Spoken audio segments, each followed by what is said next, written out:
गुनाहों का देवता हिंदी साहित्य के प्रसिद्ध लेखक धर्मवीर भारती द्वारा लिखित एक अत्यंत भावनात्मक और संवेदनशील उपन्यास है।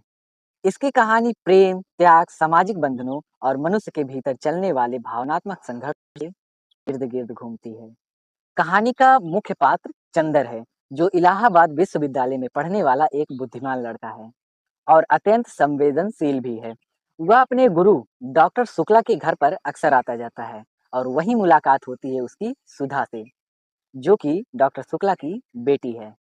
धीरे-धीरे चंदर और सुधा के बीच गहरा लगाव और निश्चल प्रेम विकसित हो जाता है।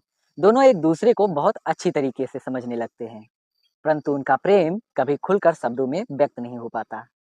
चंदर डॉक्टर शुक्ला का अत्यंत सम्मान करता है और स्वयं को उनके परिवार का हिस्सा मानता है।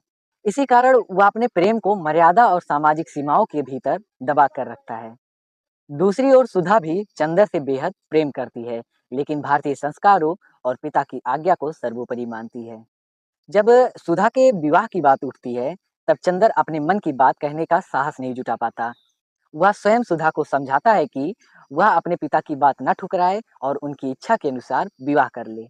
अंततः सुधा का विवाह कैलाश नामक युवक से हो जाता है। यह घटना चंदर के जीवन को भीतर से तोड़ देती है।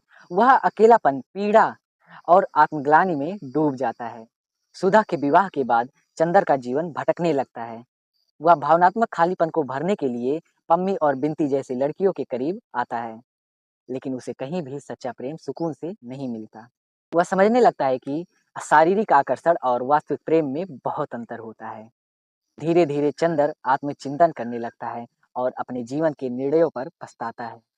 उधर सुधा भी विवाह के बाद पूरी तरह से खुश नहीं रह पाती। वह अपने वैवाहिक कर्तव्यों को निभाने का प्रयास तो करती है, लेकिन उसके मन में चंदर के प्रति प्रेम हमेशा जीवित रहता है।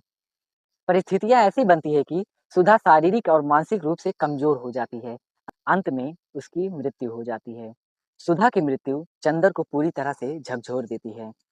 उसे एहसास होता है कि उसने सामाजिक मर्यादा और आदर्शों के कारण अपने सच्चे प्रेम को खो दिया। इस उपन्यास का अंत अत्यंत मार्मिक है। यह कहानी केवल प्रेम कथा नहीं, बल्कि उस संघर्ष की कहानी है, जहाँ मनुष्य प्रेम, कर्तव्य, समाज और आदर्शों के बीच उलझ जाता है। उपन्यास यह संदेश देता है कि सच्चा प्रेम केवल पाने का नाम नहीं, बल्कि त्याग और आत्मसमर्पण का भी नाम है। यही कारण है कि गुनाहों का देवता आज भी हिंदी साहित्य की सबसे लोकप्रिय और भावुक कृतियों में गिनी जाती है।